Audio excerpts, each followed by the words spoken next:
Good morning.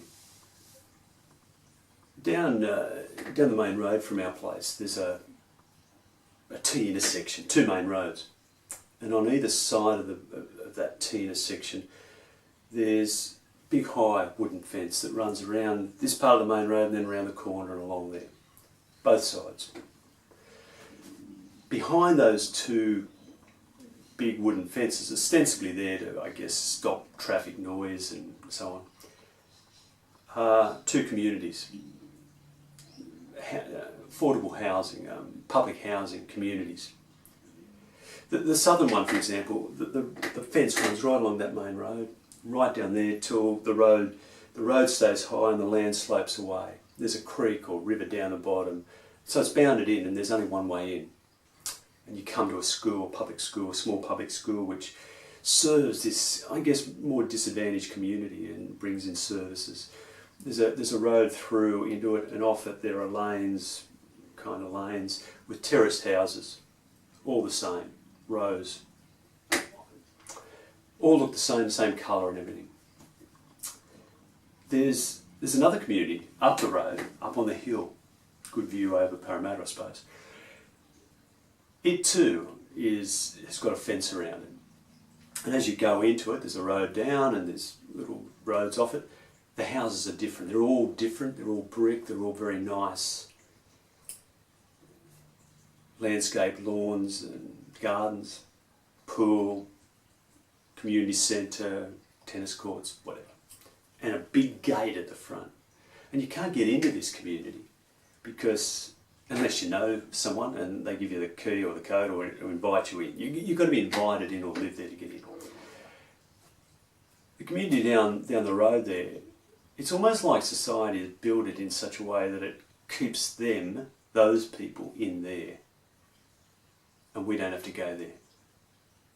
You've got to want to go in, you know. It's like there's a sense, I guess, in the society that these are different sort of people. And maybe there's criminal elements or drugs or I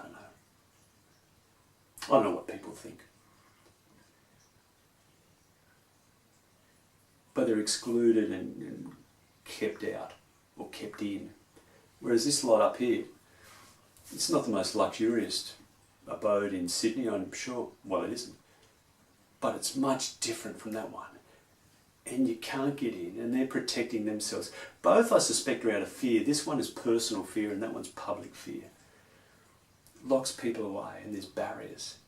I thought of these two communities this morning when I was reading this passage from John's story of Jesus, John chapter 10, 1 to 10.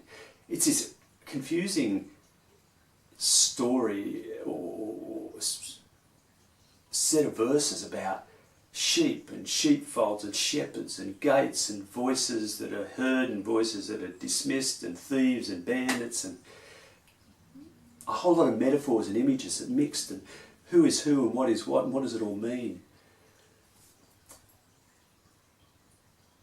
In it, Jesus speaks about a voice. Those who are my followers, my sheep, he calls them, will hear my voice. I don't know much about sheep or shepherds. That was borne out once when I tried to preach on Psalm 23, the psalm for this week, and talked about sheep in a derogatory way. And a few people had grown up in the country in the congregation took me to task and straightened me out. So I don't talk about sheep and shepherds. I really don't understand them. I know about dogs and dog owners and bands and conductors and coaches and teams and all that. Those images are good. When we go up to dog park, Saturdays usually, Susan takes Nebo, our elderly dog, 15 years old. It's too far for him to walk all the way up to dog park now, so she drives him up and puts him out in the park and he wanders around, has a great time. Nico and I walk up and we meet them up there. So we get there and someone who knows Nico might call his name, he won't come. But Susan, who's on the other side of the park, will yell out Nico. His ears go up, he recognises the voice and he'll go to her. The dogs know the voice and they respond. And I think that's what Jesus is saying. That, and I hear his voice in the lives and the voices of people. Not everyone, not all the time. There's a woman down in this community, this public housing community, who lived Carol. I've met her a couple of times. Her grandchildren were baptised in our church. She died relatively young. She's an Aboriginal woman, and sadly their lives are shorter often. She died too young. Anyway, I was invited in to organise and do her funeral. And as I went in, her front yard, small front yard, was filled with people. And we all crowded out into her living room.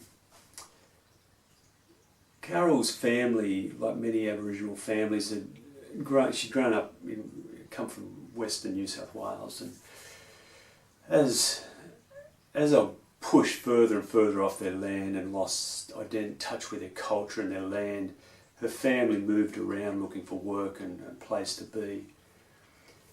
In midlife, Carol ended up in this home. She got this home. And for her it was a castle. Her family grew up there, and then they left and would come back and left and come back. But many others were welcomed into this place to come and live and call it home. If you needed a home, a bed for the night, some love, some care, this was yours. And she shared food and gifts and whatever she could. The little she had, she shared with people. And in her life and in her story, I heard this voice of love, of inclusion, of generosity, of connection, of being together, relationship. And certainly that's what I felt in this room and in this community. And she was like a gate into this place that she, even in death, welcomed me in. It was the opening into this community that welcomed me. And I think that's what Jesus is talking about of himself, that he is that gate, that metaphorical but very real gate that breaks into the barriers and borders of our lives that we form. The openings, the gate of Jesus is not the one that's locked and part of the fence, like the gate up the road, the gate of community. It's the opening. It's the opening that allows us through. I remember hearing a story, early 90s, the World Council of Churches met in Canberra, and when it finished, the members of that council, on their way home, visited various places and churches. And we hosted a couple of East German pastors, two women, and they shared the story of their nation, of East and West being divided by the wall. She said when the wall went up, communities and families were separated. If you were on the eastern side when the wall went up, you stayed there, and your family over here were separated from you. She said that in churches, her experience was in churches, people prayed that the wall would come down. And I guess that those prayers were echoed in other religious communities, but also in non-religious communities where there was maybe not prayer as we think of it, but prayer anyway, the prayer of the heart, the yearning, the reaching out.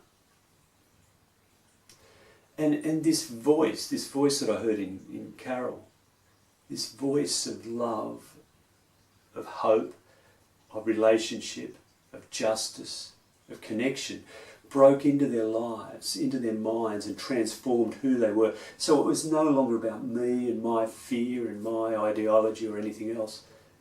It was about us, and about us on the other side of the wall, about we and about the world. And gradually this movement began and grew. This voice, this song reverberated through the communities, such that people, the ideology and the politics broke down in people's lives. The separation did. And they started pulling the wall apart. The gates formed in the wall, and communication and life, and it opened and opened as they pulled it down, physically and metaphorically. And there was this reunification of Germany. And I think that's the power of the gospel, the power of Jesus' words and Jesus' life in our lives.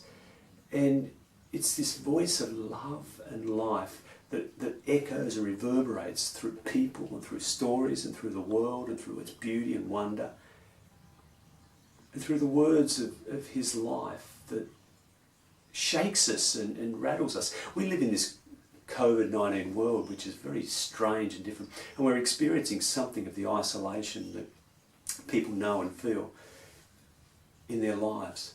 Refugees who are locked away in detention centres waiting to be assessed, processed, and waiting.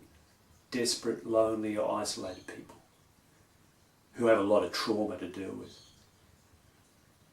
People who live with mental illness. People who live with physical and mental and intellectual disabilities. People who are traumatised by violence and abuse and war. People who are excluded because of gender or race or culture or faith or ideology or sexual orientation and identity. People who are lost. People who are lost behind their own egos and their own little walls that lock them in. And this voice of love breaks through. And Jesus, the gate, opens up in these barriers and these walls when love penetrates and breaks down walls so that we can live together as a people. In another story that will be read from Acts 2, the early church, the early groups of Christians show how these differences, masters, slaves, young, old, men, women, Jews and Gentiles, gathered together, broke bread together, shared the cup of wine that Jesus offered at his Last Supper together, read the scriptures and their stories of faith and talked about them and prayed and shared their lives, and everyone brought what they had and offered it into this mix of human need, so that no one had too much, no one had too little. And the barriers of greed and separation and isolation, ideology, race, religion, all the rest of it broke down in this community of love and grace. And I think that's the vision for the world, this community that lives and shares life together, because the voice of Christ echoes through. And we know that voice, and we follow that voice into the way of love. In the background now, I'm going to show a video. I don't know where it comes from. A friend of mine sent it to me and I thought it was wonderful. You might like to just watch it and reflect. What can the world beyond COVID-19 be? What do we learn from it? And how do we hear the voice of love? How does this gateway that breaks through barriers, opening up the world for a new life, new ways, how does it come to us and how do we respond? May God be with you. Amen.